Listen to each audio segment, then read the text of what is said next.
Hey, everybody. Welcome back to another episode of Training Well Done, your podcast on the what, the why, and the how of quality training. I'm your co host, Coach Donald, Coach Tim. and we are here for part two of our Ask Us Anything segment where we're going to get more into training related things. Yeah, we talked about like the people perspective on the people centric on the first one. Now we're gonna get into some more of the training stuff. I don't know. I had a lot of fun recording that first episode though. Yeah, that was really enjoyable. Just learning about you literally about to fall off a 6,000-foot cliff, scuba diving, and like my hands about to sweat. Like, what do you mean you just casually drifted 100 feet down, just kind of meandering? A few things though that we just got into in the interim. Coach Donald was really interested in looking at the high school that I went to, just because it was so unorthodox, and I thought there was one thing that should have been on the one thing that people don't know about you answer in the last episode, and that was that I was in the school's drama club for all 4 years of high school. And we did one production every year. And every year I did have a role where I had to sing. You want to like give us a demonstration of your vocals? I do not. So that's a fun fact I should have come up with before. But Coach Donald inspired me to start reminiscing about my high school days. So Yeah, you also said you won Science Olympiad in zoology. that's true. If I can dig out that picture, I know I have the picture. Um, I'm like the nerdiest looking kid you'll ever see. Standing next to my science fair project, it's an instant classic. But yeah, I did win first place at the state level in Science Olympiad. I think I won like $300 to use towards a college fund, so I didn't even have access to the money until I graduated. But to be fair, my the category for my project was zoology, um, and there were not. Let's just say there were not thousands of entries in the zoology category, so I had Big a leg fish. up on that one. Nice. So, in part two, we're going to be talking about some of the training related questions that people have. But before we get into that, even though I'm sure that some of this will involve training, Coach Tim, tell us about a moment in your life you're especially proud of. Um, hey, winning first place in the zoology category at the Science Olympiad in ninth grade. Now that we're talking about it, I am pretty proud of that. So there's one. The other, obviously, this is more training focused, but so the obvious answer is getting my BQ, not because of not even getting it, just reflecting on the whole experience of what it took to get to that point, like is really one of the things that makes it so special, right? I think I had like three really high level training seasons, followed by three botched races. Oh. Whereas like, man, I'm fit. I know I can do it, but I could never just put it together on race day. And they're marathons. You can't just like go out and compete the next weekend and try again. So I mean, it took years for me to get to Boston. This wasn't one of those things where I just like happened to be a fast guy and had a really good race and like got in. Like I had to work, like a lot of people had to work to get there. So I was really proud of that. I remember making that last turn towards the finish line, and I'd been running a really good race up until that point. It was going to be one of my faster marathon times, and I was like, "Let's kick it in," and I was like, "No, no, like stop and savor this, like last tenth of a mile stretch. Take all the time you need because it took so long to get here, and who knows if you're ever coming back." So that was my my big athletic achievement. So we've got my academic, we've got my athletic, and then my personal moment is getting married. It's been 4 or 5 years now, and it was just a really important moment in my life, and you know something that you'll experience here soon. Beautiful. Yeah, if I can get through all this planning. Ugh. How are you holding up? Well, we got a date and a venue last week. I think I mentioned that to You you. did, yeah. So that It's took huge. off like 70% of the stress. I got to make a couple phone calls to figure out the DJ thing and the food that we're probably gonna get food from and start sorting that out. But and then the guest list is kind of the big other thing. Do you? That's yeah. That can get weird. Do you have people like DJ wise? Do you? Okay. I have one person that's on my very short list of people to ask.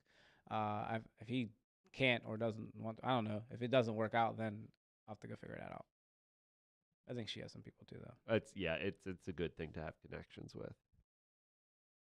So what about you? What are some things in your life that really stand out to you as like personal or career highlights?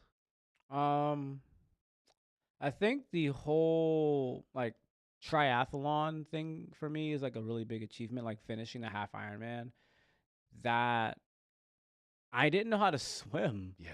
until I started learning at 31 or 30. That learning at 31 years old to swim and to for the sole purpose of going to do open water swimming. Like I went to before COVID and even during that era, I would go with Noe and Greg to watch them do the Mighty Moraine Man, and I thought it was so cool. And I love the food that they gave out. Shout out to Get Fit Families and Joella and crew, the actual Joella. Uh, that food is so good, and I just love the environment. It's just such a great sport environment, and I would watch them do it. And I said, I want to do this. So I did a kayak triathlon. It was like a 2 mile kayak and then a sprint 12-mile bike and a 5K. And Okay. So you didn't actually have to get in the water at that nope, point. Okay. I used Got it. Noe's kayak and Got it. Noe's bike, and I got third place. And I was getting Oh, whooped cool. in the kayak Cool. because, admittedly, it wasn't like the most athletic bunch that was doing it. There were definitely a few people that had several years on me, and there were a lot of people that were my age and a little bit older. But the people that were in that race, they had kayaks. Okay. Them things were sleek, Yeah. and I had just had like a little fun kayak. They're like slicing through the water Literally like a slicing through dart. the water. And I'm in decent shape. I mean, I'm definitely not like a good rower by any means, but like I paddle along in the river, just paddle a little bit and float. And like I had trained like 3 times leading up to that, and it was my elbow. I actually had like a little tendonitis in my elbow after that race for like a few weeks, but I was one of the last people out of the boat. But I ran the people down later, Nice. and so it was a lot of fun. So then I was like, wow, I want to do a real triathlon. And so I started learning how to swim. It took me 5 months. I started at the end of January. It took me 4 months till the beginning of May to be able to swim 100 yards straight without stopping. Okay. Like to go down and back in the pool twice. It took me a few weeks to go down and back in the pool without stopping because I just didn't know how to handle my breath. I Yeah. watched so much YouTube to learn how to swim. Like I had a couple people help me out, like my friend Noe. Like she went to the pool with me a couple of times, and I had a couple other people that like showed me some stuff. But these were like isolated incidences, not like people that were regularly with me. I was regularly on YouTube obsessing about swimming technique. All right. And then I DNF'd my first sprint try that year, like after I learned how to swim, because like it was like first week of May I could swim 100 meters, and then 3 weeks later was the half-mile May race. The water was cold. I ended up getting yanked out about 100 meters because I couldn't keep going because I just was able to do that in the pool, not in the open water in the It's cold. a different story, Yeah. especially when it's cold. So then did a couple of super sprints, did a regular sprint in May the next year, then trained for a half Ironman in December that year, 2024, for Florida. DNF'd because I was taking too long. There's like time cap. So if you do a half Ironman, you have 70 minutes to complete the swim. I had like 150 meters to go, but it was an hour and 22 minutes. So like right as I'm getting close to the Okay. finish, they just came and said, "No, bro, Yeah. you're done." And I spent all this money and all this time, and I was in Ouch. amazing shape. Oh my I goodness, I remember. was in amazing shape. So then being able to go back and do Madison was a really great thing. Yeah. I think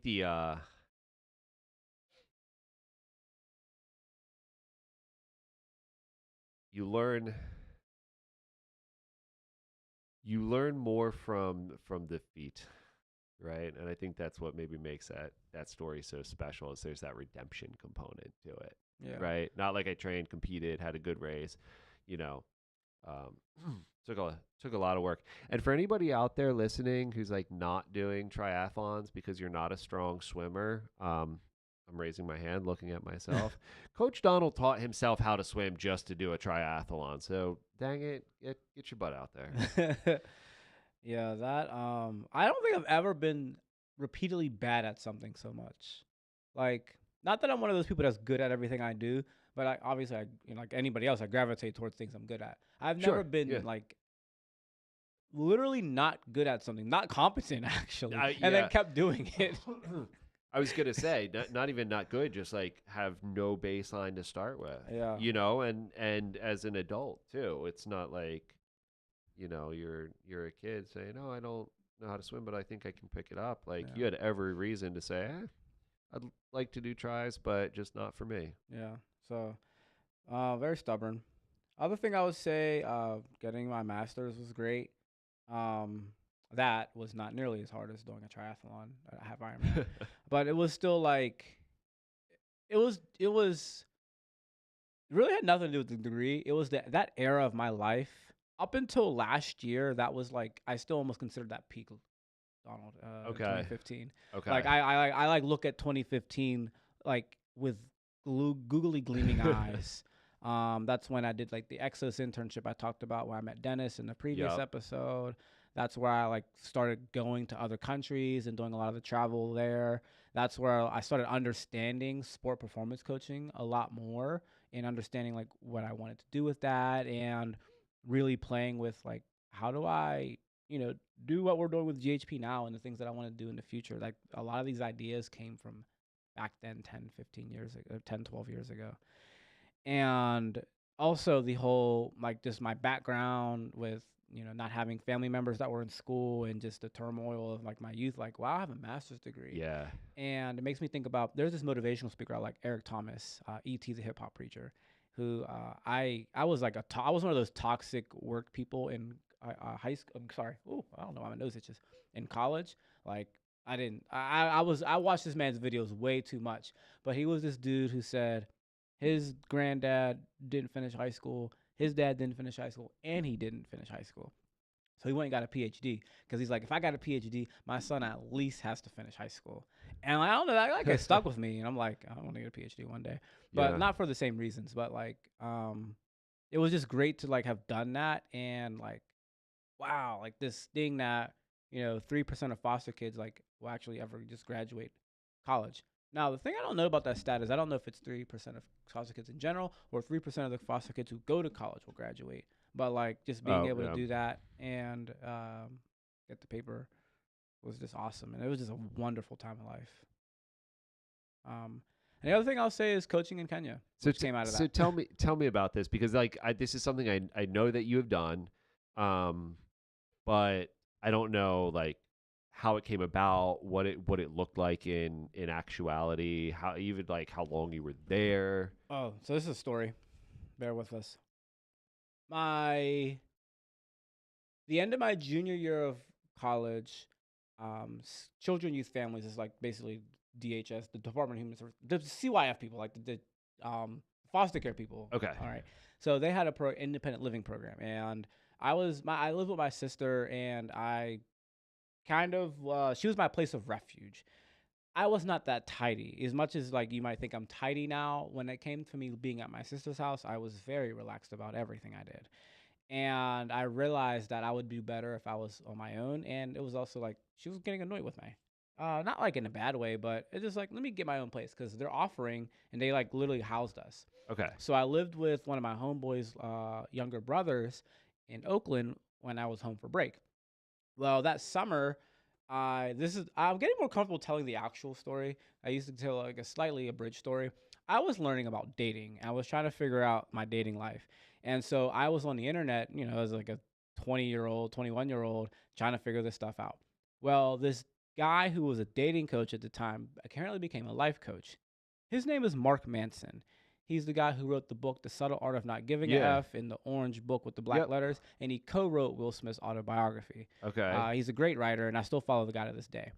What turned into an evening of trying to figure out how to get my dating life together turned into learning about how this man he made an article about why young Americans should travel abroad, and then proceeded. I read to another article about how this man got a job in finance, hated it, sold all of his stuff in like 6 months, and moved to like South America and just like backpacked. And I said, Yeah. "You did what?"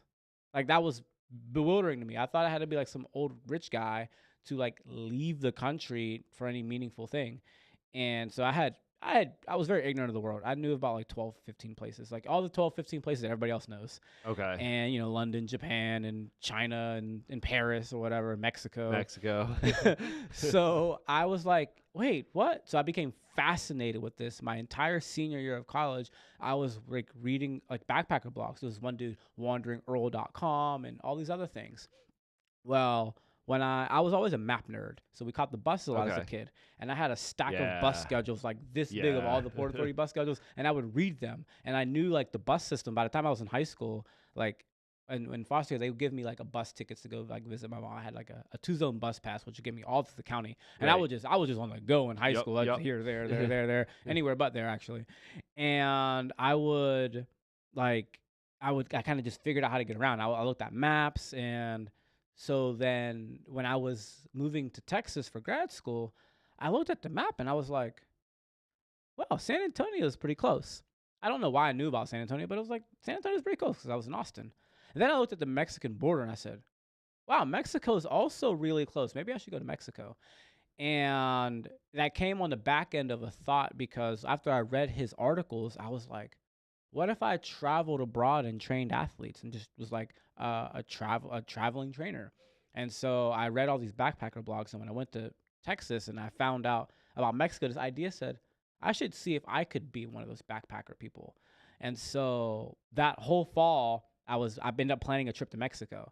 And at first, it was with a friend of mine, who she was like a history philosophy major, so she was like planning this trip out, and I was organizing to be able to go. She ended up not being able to go because we grew up very differently. So she went to London for the summer and with her dad, and then when she came back, she got a job at Nordstrom, and she didn't know that you couldn't just like leave work for a month to just go traveling. That's not a thing that we do, and Uh-huh. she didn't have a job before, so she didn't know that. I was Yeah. like, you thought you could just leave for a month? Like, what's wrong with you? Anyways, I ended up going on this trip by myself because she didn't want to leave her job, and like she was like a regular working adult at that point. And so I went by myself. I just took the flight. But right before I left, I had a mentor of mine. Shout out to Tim Moral Performance. He's a strength and conditioning coach, sport performance coach for ultimate frisbee athletes. And at the time, I was just getting an ultimate frisbee, and so I was like learning about ultimate frisbee training. Because I was like, maybe I'll be an ultimate frisbee trainer guy. And he was mentoring me through that fall. He was like, well, if you're going to go to Mexico and Belize, you should see if you can coach. And I was like, I should see if I can Oh. coach. He's like, you should make a blog about it too. And I was like, I could make a blog about it. And so I ended up, I found some lady who like, this chick, she was making like websites. And so I got a website made, the wanderlesstrainer.com. That website is still active. I have not uploaded on there in years, but the website is still active, even though I get all these emails about, I don't know, bugs and all this stuff trying to hack into it. But the website, the wanderlesstrainer.com, the original Global Human Performance website was literally a duplicate of that when I built that website. But anyways, I went right before I went to Mexico. I ended up this is a whole nother story that I don't want to take too much time. But I met a coach. What's his name? Sean. I'll look him up in a second. He coached at Oral Roberts. He's like a USATF track coach. He did a speed clinic in Belize. I found him online because I was driving to Tulsa to go visit a friend of mine who lived in Tulsa. Okay. And this guy who did a speed camp, his school was right outside of Tulsa. I was like, oh my gosh, I want to go see my friend in Tulsa. I want to go visit this guy. I go meet the guy at a coffee shop. He gives me every contact for the Belize Athletics Association for like their track and field program. No So way. I ended up not coaching in Mexico because like there was a miscommunication about one of the places I was going. But I went to Belize and I coached track for a whole week. And I came back home and I said, I can't believe I just did that. I literally cannot believe that I just coached track. And it was the whole reason I went to the University of Texas. I was like, I want to say I'm at the University of Texas, so it opens doors, and it did. And then when I came back, that's how the Kenya thing happened. I was in this class, in a sport management class about U.S. and sports diplomacy or something like that. And our project, and our midterm was be the United States and come up with 3 diplomacy projects that you could do abroad, and then you have to present on one of them. One of the other groups in my class presented one of their discarded ideas as working with this East African coaching community system. And I was like, at this point, this is like February, March. My ears were perked up to Yeah. anything that related to coaching abroad. So I wrote it down. I went on LinkedIn. I found this guy. Shout out to my dude Paul Atieno. He also just got married a couple years ago.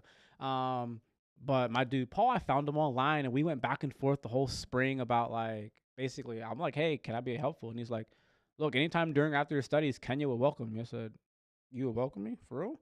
How about this winter? Because I Yeah. have winter break, and we worked it out. By the time I was at the Exos for that internship, I had it worked out by the end of June that I was going to go out there and coach. So I went to Kenya for a week during Christmas to just get, or right before Christmas, to get oriented to things and like just being in that country and that part of the world.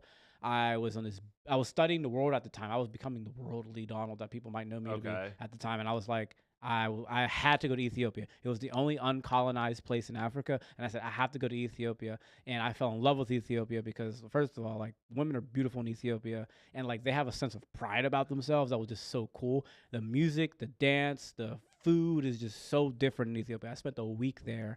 That's where I fed the hyenas at. And then I came back to coach for 2 weeks in Kenya. And I did like a whole, everything I knew about sport performance training at that time in my life, I brain dumped everything over the course of those 2 weeks. I coached kids and I coached coaches. So like I coached Babadogo United like football club. It was like a youth football club, like teenagers. And Okay. then like I coached local coaches. And then I did that for the next 2 years after that. You coached the coaches On on like, coaching. yes, like on strength training and speed training So they could and then injury take that mitigation. and Yeah. got it. So we did speed, Got it. top speed, acceleration mechanics. We did strength training, all the main movements that we talk about, and then a lot of target point stuff on like how to reduce injury risk. And That then is I so did cool. that for like I went back over the next couple of years to do that. That's so cool. That explains the origin of your backpacking too, because I wanted to ask you about that. Because when I first found out that you like camping and backpacking, I was like, oh, I wouldn't have pegged Donald as someone who enjoyed that. Texas, But Texas got me in the outdoors. yeah, Small fun fact: I used to do Boy Scouts as a middle schooler, but when I got into foster care and I went to Penn Hills High School, I was too cool for that. yeah, you don't do Boy Scout. You don't do Boy Scouts. All right, well, Oh, that was a lot. neat. Cool, that's good stuff. I mean, I'm sure like that's. I'm glad we took the time to do that though, because I'm sure that a lot of people are familiar with the fact that you spent time abroad coaching, and that's probably, I mean, that's probably where the level of understanding stops. So hopefully people listening will have more context now. That's super cool. Yeah, that was fun. I'm glad I got to share that.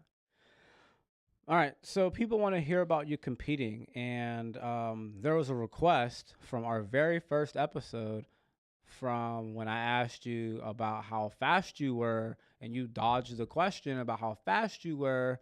This is a time for you to share with us how fast you are, because people want to hear about stories of you competing. And the question in full is, I'd be interested to hear y'all share some stories of y'all competing. I know folks have tons of respect for both of you, so sharing your stories isn't prideful, but gives helpful perspective. It would be cool to hear how y'all have or haven't and wished you did applied some of the concepts you shared in the podcast. All right, I'm pulling up my Athlinks page because Yes, we're gonna get Tim's I times. don't know if I can recite these off the top of my head. I don't know my password though. Why? That's right. I gotta reset it anyway. So, Why are you so modest that you don't even know your PRs? well, so a few reasons. One is I just want to stay in the game for as long as possible. Oh, like the guy you were talking about? Yeah. And so I try not to get too hung up on things that I may or may not be able to surpass or replicate. Like I mentioned in my last newsletter, I do think I have the physical capacity to PR at most distances, whatever I focus on. Um, but also like my PRs are not mind-blowingly fast. So again, I just try to place emphasis on like my longevity, more so than the like very objective output. Mm. Sorry, I'm uh going back into my passwords here to reset this so I can give proper Coach Tim information. has his PRs under like a three-step authentication. All right, we'll see if that works. But while that's doing, I do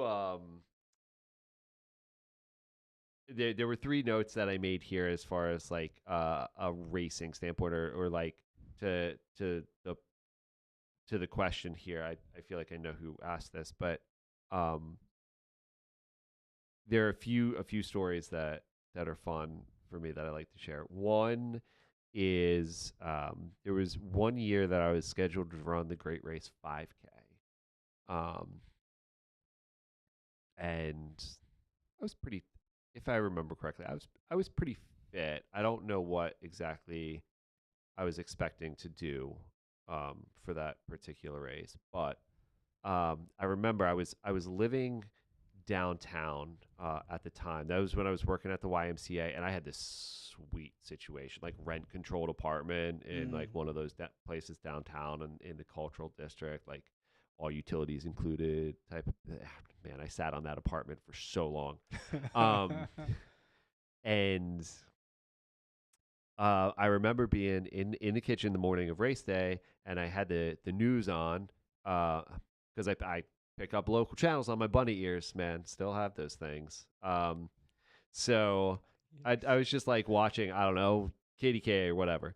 Didn't really matter. I was eating an egg, and they cut to some coverage for the Great Race, and they were like, "Hey, we're getting ready for the start of the Great Race 5K here. That's about to go off in whatever time they said." And I was like, "Oh crap! I thought that the race was an hour later than it was." So like, I don't know. For some reason, I thought it started at 8:30 instead of 7:30 or Mhm. whatever.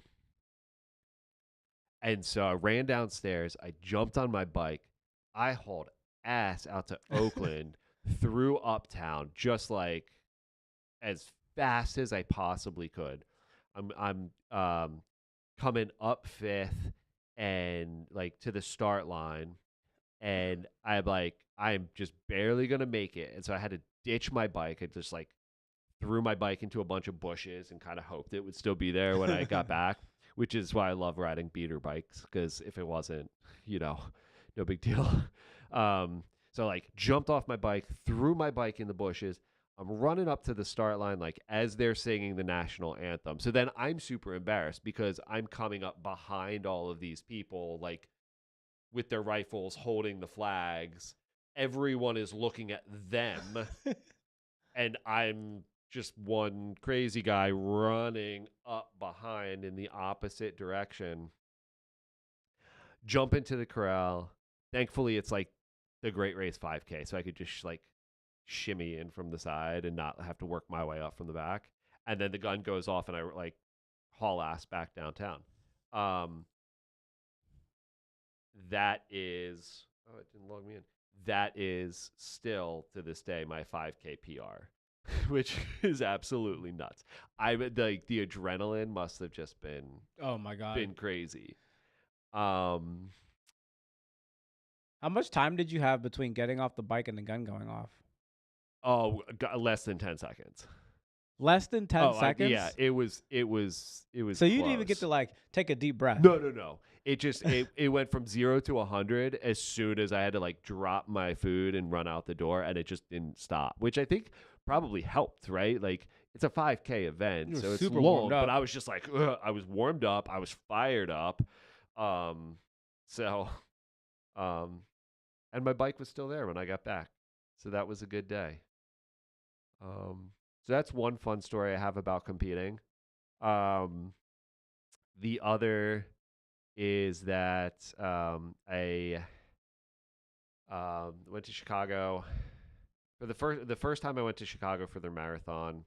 Um, I was supposed to stay with an old friend who I had actually trained when I was at the Y, who had since moved to Chicago.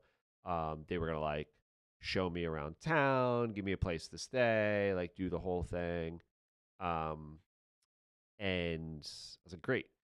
That ended up falling through, so I had to make some last minute pivots on the trip. And I was like, I never spent a good bit amount of time in Chicago. At that point, I don't think I'd ever spent any amount of time other than just like in and out of the airport. And I was like, I'm just gonna like go mess around in Chicago and like buy a weekend train pass and get on the train and see where I wind up and like just explore, Mhm. right?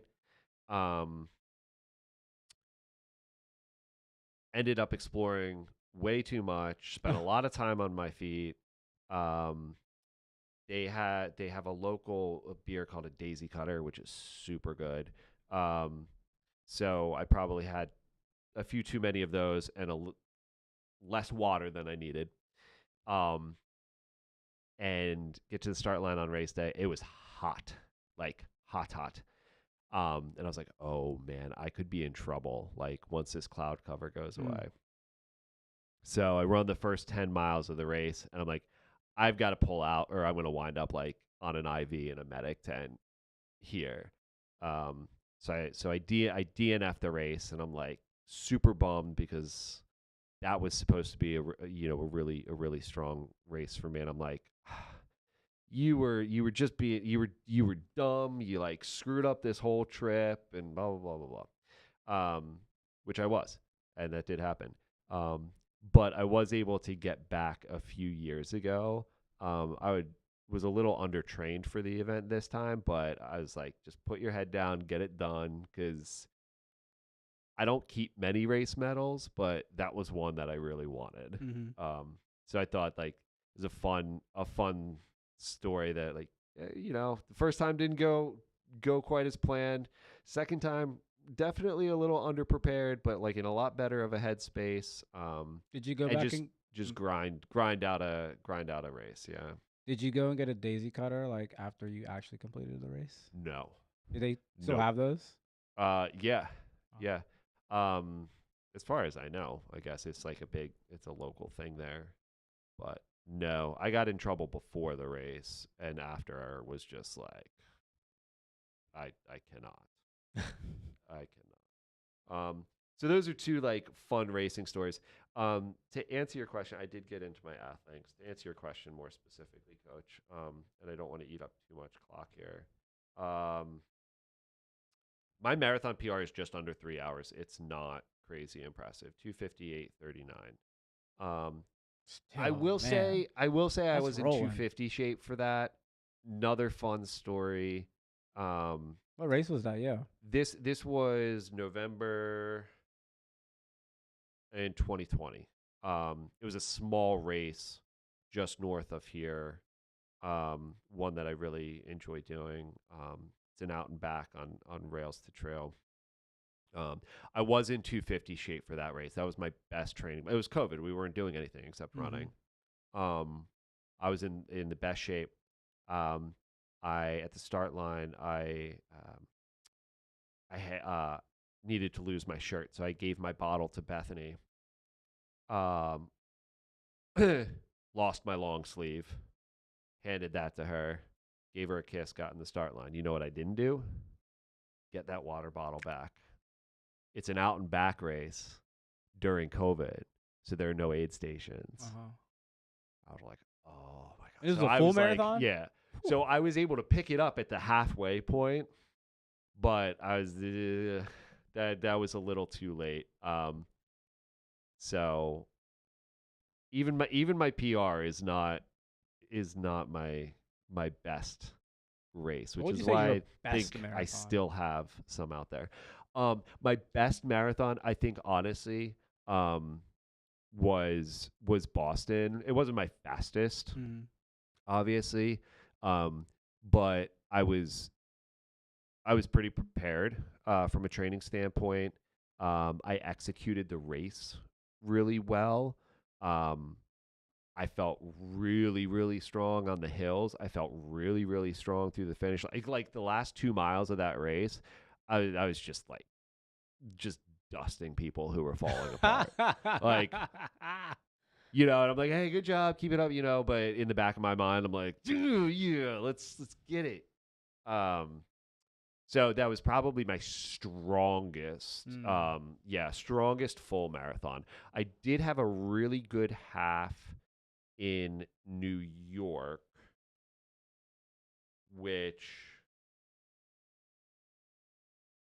is also not my PR in the half, but pretty close to it.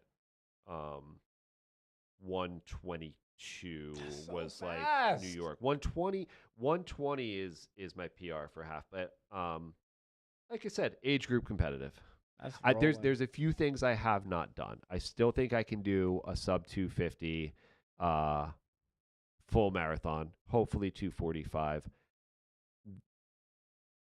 That's gonna be tough as I get older. I haven't broke 60 minutes in a 10-mile race.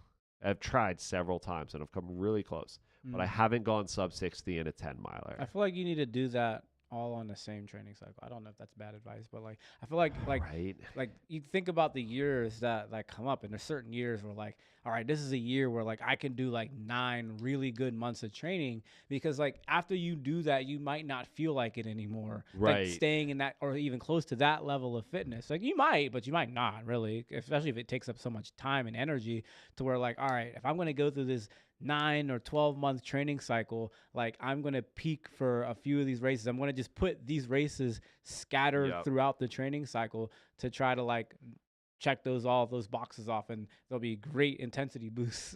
It really would. The problem I get into is I enjoy like spring summer training and fall racing. Mm-hmm. Um and the that one race that I like to do that has the half and the full that's just outside of town is always the same weekend as the EQT 10 miler. And there's Oh. not a lot of 10 milers out here. So it's like, oh, do I race? So what I think I might do this time around is race my half first Mm-hmm. and then go into the 10 miler and knock Mm. it out that way. But but It's funny you how know, like sometimes our best races are not our PR races. oh, absolutely. But I like having a good mix. I've been talking forever. I like having a good mix of like really strong races, even though they're not your fastest, right? Mm. The ones that you just enjoy the experience, they go really well, you have a genuinely good time doing it, you feel strong from start to finish. Like, that's cool. I like having um the races that stand out as like athletic performances, right? Like your really fast races where you trained hard, you raced well, and things lined up, and like, Mm. yeah, cool, that's awesome. And I like having fun stories to share about like what crazy things have happened to me in this, in my experience with this sport. Yeah. And I think that if I can stay balanced in all of those, then I'll probably want to keep running for a pretty long time. But I'm going to take a screenshot of this and send it to you so that way everything will be fully transparent. Send it to Leslie. Okay. What about you? I just owned the mic for way too long. What What are next some of your question? highlights? Oh, I didn't even go over these, did I? We kind of talked about your try a little Yeah, bit. that was. Let's see. What stories I want to share the most? The 70.3 redemption. Like, Yeah. actually, I want to talk about the redemption. I don't know the DNF or the redemption. I don't know which one's a better story. The one I DNF that was an amazing fitness for. Like training for that race, I started training seriously probably late August, early September for that December race. I know I trained all September, October, and November. And I was still like training over the summer. It was just, I wasn't like going hard over the summer, but I was swimming at Highland Park. I was running, but I don't run a lot in the summer. Mostly because it's hot and with trackside, like morning trackside interferes with my whole flow of my like work week. So Ah, like I don't like doing work in the afternoon. Like not like thinking work at least. I like to do that in the morning, but trackside just eats all that. And then it's hot. So I'm not running later and and it's summer. I'm not waking up at 5:30, 6 a.m. to go run before work. Why would I do that? It's July. I was drinking the night before. Or like I was just up hanging out with people. Like I'm not you're doing enjoying that. your summer, yeah. Even if I wasn't, yeah, even if I wasn't being social, the sun didn't go down till 9:30. So even if I'm at home at 8 o'clock, I'm still not going to bed till like Yeah, you're 11, still up. 12 o'clock. So, anyways, I was in amazing shape. So shout out to Coach Alice. I was making my swims. I was at the JCC making my swims. I was sometimes swimming at like 8, 9 o'clock at night before bed. I was on the bike, and the bike's the part I dislike the most. Like I just don't like on the bike, and I think I made every single, or not every single, probably not every single, but the vast majority of my long bike rides, I got nearly all of those in. I was like linking up with people to ride. I rode into late November. I don't ride when it's cold. Yeah. My 60-mile training ride at the end of like around Thanksgiving, it was like right after Thanksgiving. I parked my car at the on the Gap Trail at that UPMC place by the Hot Metal Bridge, like where Yeah. that parking lot is. I parked my car there. I rode 20 miles out and back towards McKeesport. Had to go back in my car and sit because my toes were frozen. Rode out up the Allegheny out and back. Sat back in my car because my toes were frozen, and then rode back out south again to do the last 20-mile stretch. Like I was so locked in, and I DNF that race. Oh my gosh, like it caused me pain. Like, and I flew to Florida. She had this little banner with like a picture of me on it from when I did the Great Race a few years ago, Yeah. and like she's like waving the banner, and like oh my gosh, it was so It's painful. heartbreaking. Yeah, I get in the water the day before the race, and I'm like, it's cold. But I do a little warm up lap. I had just got some prescription ish goggles, and we go out there on the swim, and the swim is it's in Haines City, Florida, Lake Ava, and it's an M course swim. And also, I should say, I hadn't swam outside since like August. So, get fit families, they do Monday night swims at Moraine State Park. I was doing those over the summer, not a lot, but I was doing them. Not nearly as much as I should have, but admittedly, but I was doing them. But you were in open water Yeah, I rather was in than the open water, pool. and I Yeah. did both moraine races too. Okay. Yeah, I did both of the moraine races, like the full sprints. So like I did both sprints. I did some of the summer swims, and like the second race was in August that I did, and I was swimming at Highland Park all the way until it closed in Labor Day. But the rest of the actual bulk of my training cycle, everything was closed to swim outside. Like I couldn't swim outside. And I wasn't like about to just hop in the Monongahela. Like I wasn't that comfortable swimming to where I'm just gonna go in the Monongahela by myself and just start swimming. Yeah. That sounds like a death wish. Or at all. Yeah. And so I was rusty for swimming in the open water, period. So we get out there in the water for race day, and like, I wasn't so cold when I got out there. Some people were coming out of the water immediately because it was like 64 degrees that day. I was gonna ask. Because even though it's Florida, it's December. Yeah. So the water temperature was 64. Yeah. Yeah. Which for those of you listening, 64 is very, very cold to be swimming in. If you were to just stand in 64-degree water without a wetsuit on, you'd probably get hypothermia in like 10, 20 minutes. It is cold. Because when we go dive, they're like, oh yeah, the water temperature's 80 plus, and I'm still getting cold after 30, 35 minutes. Yeah. And that's 20 degrees warmer. 64 is cold. Yeah. So we go out, and it's going okay at first. Like it's an M course swim. So What does M, that mean? So the swimming course is shaped like the letter M, and everywhere there's a point is a straight line. So you swim up, Yep. you have to swim across in a straight line, then swim down, swim across at the bottom of the M, swim up, swim across, and then swim down. And it's Got it. 1.2 miles. So those like long stretches were, I don't know, a few hundred meters. So we swim out. Um, I was fine. I didn't really need to stop much. I stopped a few times, but I stopped at the top, but not because I was like fatigued or scared. Oh my gosh, all the massive people though, like hitting me was very annoying. But I was in the back when I got in, so it wasn't that many people. I was struggling to turn though, so I like floated on my back to turn. I'm not good at treading Uh water, huh. and you know, you get these little lily pads. It was safe. It was very safe, but I kept slowing down. Like the waves were hitting me. Then it was the people. Then I'm not good at turning, so turning the corners, I lose all of my velocity, and I have to start back up every single time I turn. And then I get to the bottom, and I got hit on the head. So I get to the bottom of the M, and right as I'm coming back up, somebody hits me on the head and knocks my swim cap up. Luckily my goggles didn't fall off because that would have been Yeah. really really bad.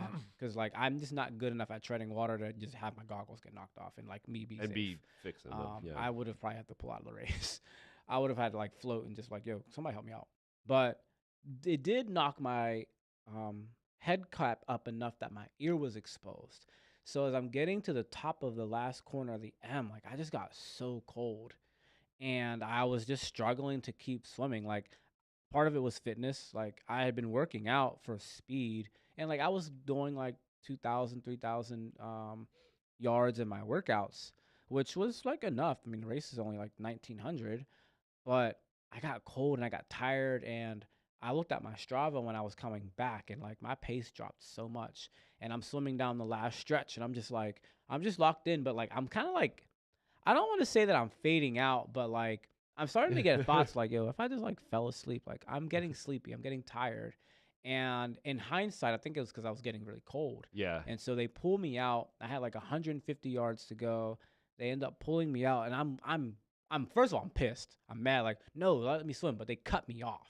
Like they literally put the boat in front of me, and they made me get on, and they were like, you missed the swim tap time. You've been out for an hour and 22 minutes. I'm like, but I can see the shore right there. They just dropped me off somewhere on the shore.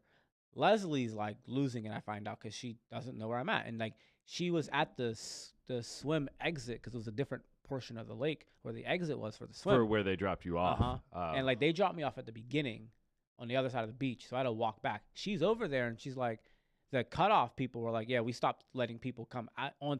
Like there was a certain point where people that were finishing, they weren't allowed to go bike. Right. And she was standing there waiting to see me because even if I wasn't allowed to go bike, she wants to make sure I'm okay. Yeah. Well, the guy's like, that's the last person out of the water, and I wasn't the last person that came out. Oh And no. because they booted me somewhere else, and she's like losing it. Like, what happened? Like, she doesn't know where I'm at. Like anything. And Yeah. like, I walk over to the finish to go get my glasses, but like, she's not there, and like, I'm like dazed. So like, I'm walking, but I'm staggering because I've been in the water for almost an hour and a half. And then I'm walking back to my transition zone to go get stuff out of my bike. I mean, like to go get my bike and put my clothes on. But like I'm like shivering and like my body's just like shaking and like I can't walk anymore. So this paramedic dude comes to get me, puts me in the paramedic tent, and like I'm just in there crying, shaking, like, oh, it was so close, it was right there. They wouldn't let me finish. Like it was really Right. bad. And then like eventually somehow like I had the ambulance people call her, and so they called her and she came, and yeah, that was really rough. Um Did you actually have hypothermia? I don't know how you um I don't know how you get actually diagnosed with that. Okay. I don't How does that work? I don't know. They just I had me in figured there the and they told medical me I could leave personnel once I was would. warm. They Yeah. basically told me I could leave once I felt better. Yeah. Um so that that was rough. The redemption one was much better. But So, so what does the redemption story look like then? so I'll try to keep that one shorter since I spent all the time talking about the failure one. I was not in shape for this race, and my race time reflects it. I was probably, if I would have been able to finish the swim at the swim cap time, I think I could have done sub 6:30 in that half Ironman, but maybe not, because like maybe I would have just been so dang on tired. But I was in like great shape at the time, like oh my gosh, and I really think I could have swam really fast. I'm not swam really fast. Good Jesus, no. Bike and ran really fast. Right. For this race, I was tired. When I came back from Florida, I was like, no, I'm on a redemption arc. I think like 2 weeks later, I signed up for Madison. Okay. I signed up for Ohio. I was going to do Ohio in July.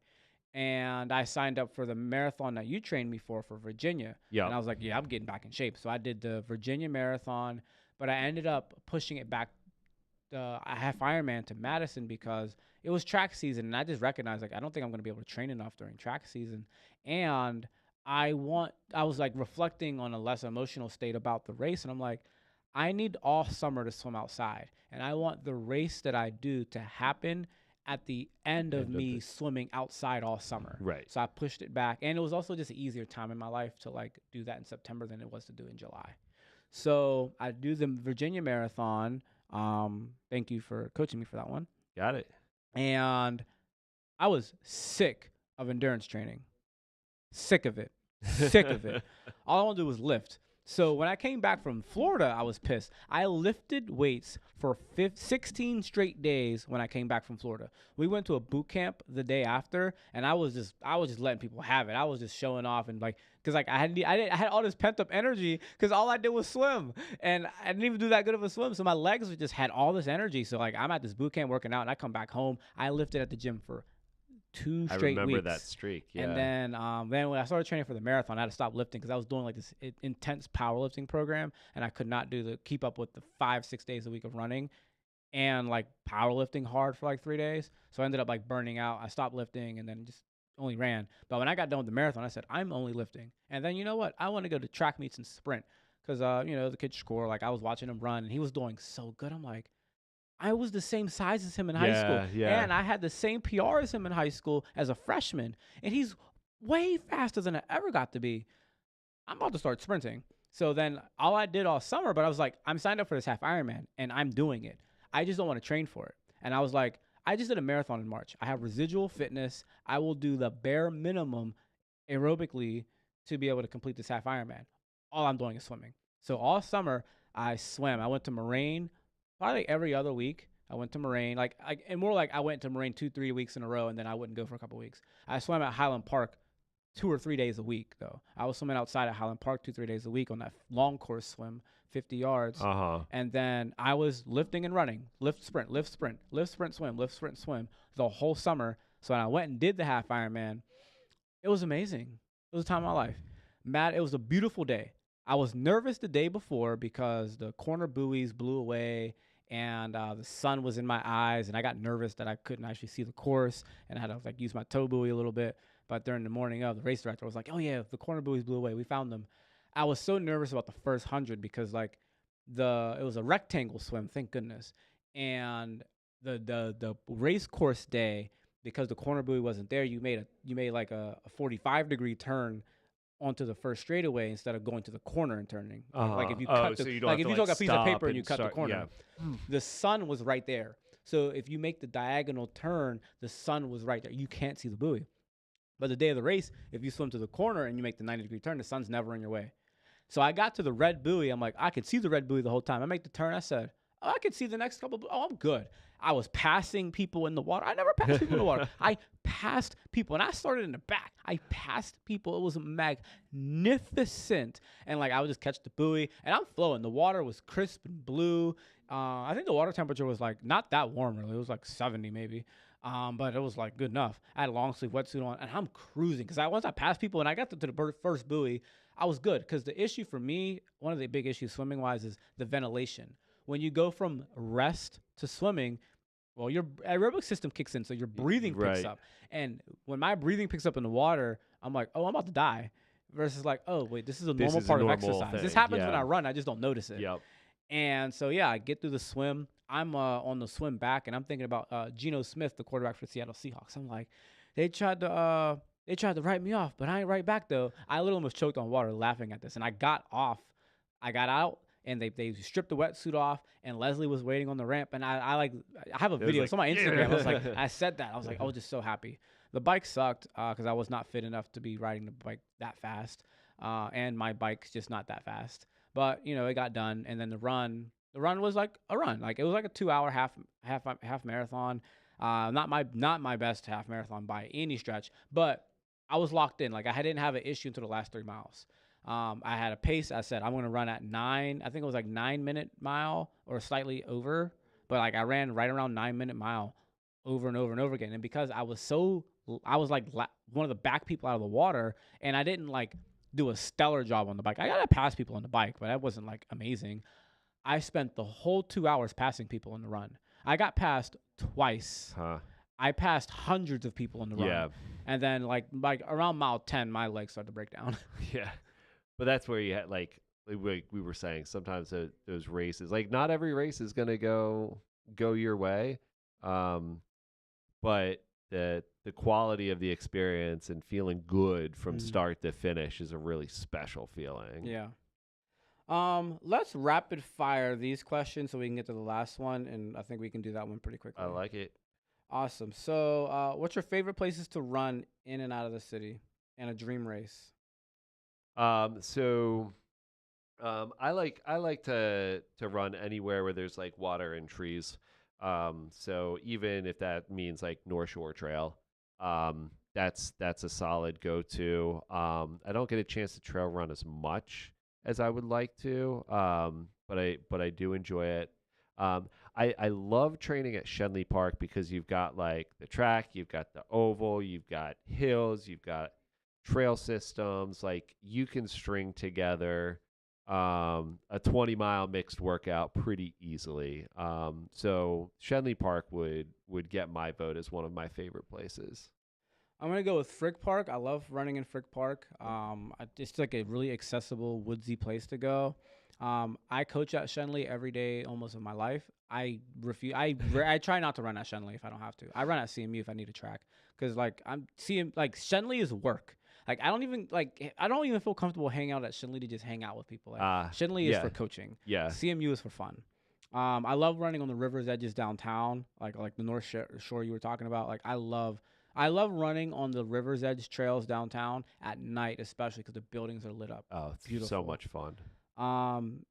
A fuel ramble. We'll talk about that maybe in the next part. Barkley marathons. That's a life goal. I want to do the Barkley marathons. I eventually want to get back into long distance training. Like, I'm starting to get the bug again to like start running a lot more. Like my miles are starting to increase even though I'm like training for sprint races. I want to do the Barkley marathons. Huh. It's like when I'm like 50 type of thing. They fascinate me, but I've got no interest. I'm gonna start orienteering, and seeing Emily do it is like, oh yeah, That's I'm gonna true. try it. The adventure racing is fun, or can be. What are foods you recommend athletes eat the day of races, games, meets, etc.? whatever works for you, and it's a process of trial and error. Just make sure you've got the right macros to fuel your body appropriately. I've always found really good success with like a bagel and cream cheese, or most often it's just a peanut butter and banana sandwich. There's an important detail you left out on here. Gross fact about I don't find it gross.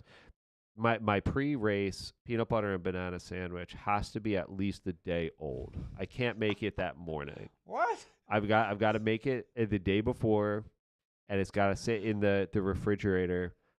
It does get a little weird, but it still tastes fine, and I find that my body just processes it better. It just doesn't sit as much as like a fresh one. They're breaking it down. It's pre-digested for me. I'm a big potatoes and rice person. Like day before, I want some starchy carbs to fuel me, and I try to avoid eating a lot of fibrous foods right before races, especially for like endurance events. Just because like the potatoes and rice, like that's gonna just fill you up. And like regular potatoes, not sweet potatoes. Sweet potatoes are great, like when it's body composition, you're not trying to overeat the calories, and you want to be nice and full, and just like throughout the regular course of your life. But when it comes to like racing, potatoes. What's your go-to cheat day snack or meal? I don't really have one. I don't have much of a sweet tooth. I eat pretty healthy on a fairly regular basis. I do enjoy pizza. I love pizza. but I don't really even consider that a cheat meal because you put some protein and load it up with some veggies, and it's reasonably healthy as long as I Mhm. don't like sit there and eat the whole thing. Yeah. So I do have a sweet tooth. But like I don't like look at I'm not like a cheat meal type of person. Like I eat my meal and like if I have like a scorecard and like I try not to eat sweets more than like 3 times throughout the week. But yeah, like I'm not going to eat sweets. And I don't look at like I don't know my food is cheating. Like I have a meal plan of like I was getting meal prep delivered to me and like now Leslie cooks in bulk so she does like she have a bunch of food in there. I'm just going to eat what's in there. And if I go out to eat, I'm always looking for vegetables, protein. But like if I see some cheesecake and I want the cheesecake, I'm going let to eat the yourself have the cheesecake. cheesecake. Yeah. Yeah.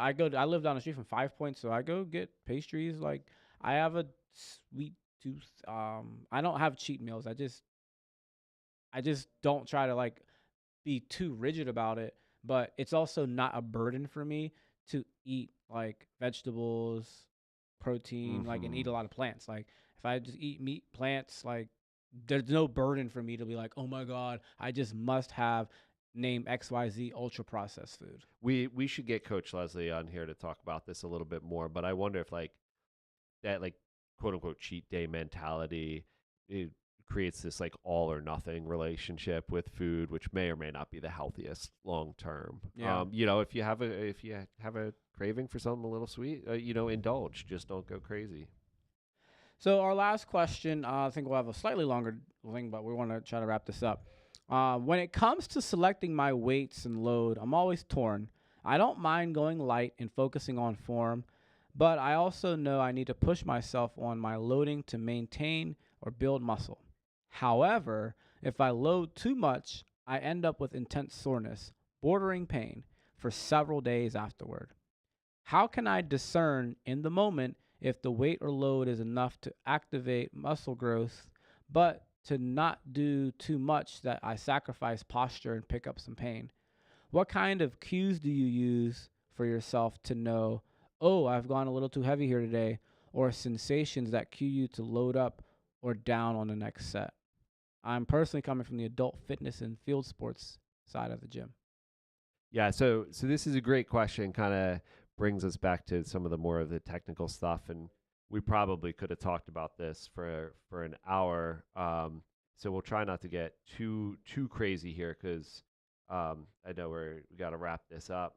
But the one thing that I like to do, and this is one thing that you can ask the coaches in the gym, is like, what are we trying to do here? Like, Mm. what sort of stimulus are we going for? Um, what sort of reaction should I expect? And then what should that reaction feel like? So just like having a dialogue with whoever's leading your session ahead of time to develop a framework to know what you expect. And then that way you can add that to your database, right? Your knowledge set for the next time. Um, and in that sense, if you talk about increasing the value of that data set, just getting some more reps in, and that's when you can start to differentiate between those sensations of like, oh, I did push myself, I am gonna be a little bit sore, versus oh, I think I went too heavy on that last set. I need Mm. to dial back down so I make sure I don't hurt myself. It's Yeah. just a lot of it comes to experience. I know you're going to talk a little bit more about some more specific things here, Coach. But I would just say have a conversation with your coach so you have a framework and you have an understanding of what to expect, and just put the reps in so that way your body understands it over time. Yeah, for sure. I have three things. One, RPE, and so figuring out what is the rate of perceived exertion that you're supposed to do. So to Coach Tim's point about understanding what's the goal of the workout, if it's your main block set and you're working really heavy, maybe you do want like a RPE of 8 or 9. Whether the sets are 3 sets, sets of 3 reps or sets of 15 reps, The RP, do you want the RP to be like 8 or 9, which is going to lead you to be a lot more sore and feel that? Or do you want the RP to be like 5? And there are certain exercises where the RP is not supposed to be like a 9 out of 10 difficulty. If you're doing some extra hip flexor work or you're just doing some barbell curls, like a barbell curl set to failure is still not an RP of 9 or 10, Right. right? Maybe trying to do like a really heavy set of 3 might be with a lot of weight, but if you're doing squats, not every set of squats needs to be that way. And so knowing what is the perceived exertion that feels good. 2, historical precedent. You need to track what you're doing. I know there's a certain range of weight that's going to make me very, very sore, and I know there's a certain range of weight that's not. And I have a lot of history with that. I know that if I even take a bunch of time off, I know about where my body's going to reset at strength-wise after a while. And so knowing what have you been doing lately, Yeah. because if you know what you've been doing lately, that really helps you not overshoot. If you've been squatting 235 for the last 2 weeks for sets of 6, and you decide you want to squat 275, well, you're going to be you're pressing it, right? You're only going to do a couple reps and you're going to be really sore from that. Versus if you take a bunch of time off and you go 3 weeks without doing any hard lower body work and you go back to squatting 235, you're probably going to be really sore, not because you got weaker per se, but there's also movement specificity. So if you go back to doing a movement you haven't been doing Yeah. and it's like Yeah. heavy being like you can't do a lot of reps, or you actually work at the highest capacity that you can for whatever rep range you're doing. So if you only got 10 reps of a certain weight and you do those 10 reps, that's stressing the body out a lot, and you haven't done that movement in a while, you're going to be really sore. So it's also about, not trying to always change up all the movements and trying to go for the most you can. And third is the frequency of lifting, and AKA like also what you've done in between. So like this is somebody from the gym. So you come to the gym twice a week and you're training, but are you doing like any other push-ups at home, or like are you doing any other exercises that help with stimulating some of those strength responses? And if let's say your schedule might be crazy, so you come to the gym Tuesday, Wednesday one week, but then the next week you come like Wednesday, Saturday, you just had a whole week in between workouts. Did you do anything strength-wise in that Wednesday to Wednesday? Because just because you're coming twice a week doesn't mean it's going to feel the same. If you do Monday, Wednesday one week and Wednesday, Saturday another week, you're going to be really sore coming back to that. And so if you're not stimulating those muscles and training them in between that, you're going to be in for a rough ride. I think that's another thing. Like in a session too, I just had this conversation with someone. It's like where we're talking to the coach before you get started can help, because we work in supersets and circuits oftentimes, right? So it's like, hey, there are going to be times where you can bounce back and forth between exercise A and exercise B. There's going to be times where you need to do exercise A, exercise B, and then take 90 seconds, 2 minutes, whatever the recovery is. So even taking that concept that you just said, Coach, and applying it on a micro level in your session can also help reduce some injury risk for sure, and then any unnecessary fatigue or soreness that we're not going for. Yeah. So thank you all for the questions. I hope you enjoyed our stories and everything that we shared. It's about that time for us to go coach now. Yeah. So thank you. Enjoy this. Share the podcast with a friend. Check out our strength training for runners webinar. Links below for strength training how to, from a movement standpoint, from a programming standpoint, plyometric work. And we'll see you on the next episode where we could take a deep dive into metabolism. Thanks, everybody. Appreciate it.